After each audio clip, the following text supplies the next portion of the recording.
Hey everyone, Coach Mike here with another guided programming question. This one says, I competed in a bench only meet in New York, 83 class. I was 2 for 3. I got red lights on the third attempt for uneven ascent, even though the weight moved fairly easily and was locked out. A couple days later, I tested my squats and deadlift 1RMs. My squat was up 7.5 kilos, which was about 5%, and the deadlift stayed the same, which was a bit disappointing. So not really a question, but I did want to address this one. The squat looks like it's pretty good progress. You didn't really mention much about progression on the bench, so I'm not sure how you're doing there.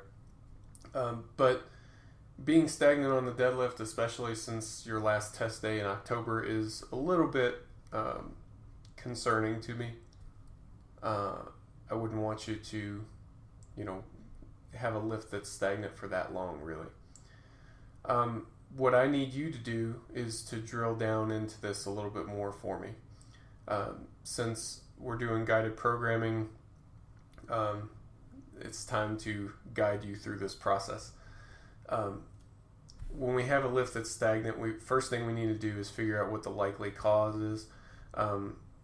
So I would like to know how you're feeling in general. Are you feeling beat up? Are you feeling tired?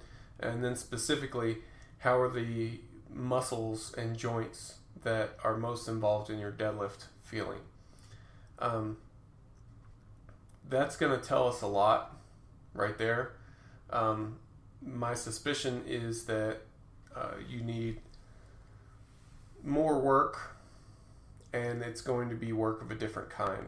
So my suspicion is that you'll be moving training groups here pretty soon. You had good progress on your squat. You didn't really mention much on your bench, which leads me to believe that it was so-so at best. And then the deadlift didn't really move, so it might be time to change training groups.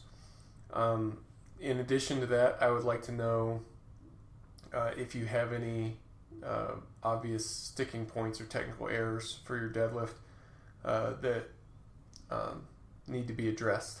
So I guess that's the sort of information that I'm looking for. I hesitate to say as much information as possible because that tends to get us bogged down into a bunch of stuff that's really not relevant.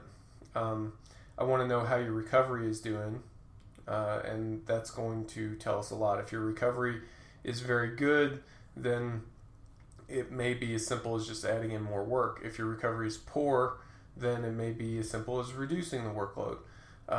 However, probably more likely is that your recovery is fine, but not necessarily good or bad, in which case we'll be looking at changing the workload to try to affect more of what your deadlift needs in order to progress. So that's all I've got for you for right now. I'll be looking for that information. If you can, please make sure to clue me in. Maybe just reply to this email that you already sent. That way I can kind of keep up with the information a little bit more easily. Thanks.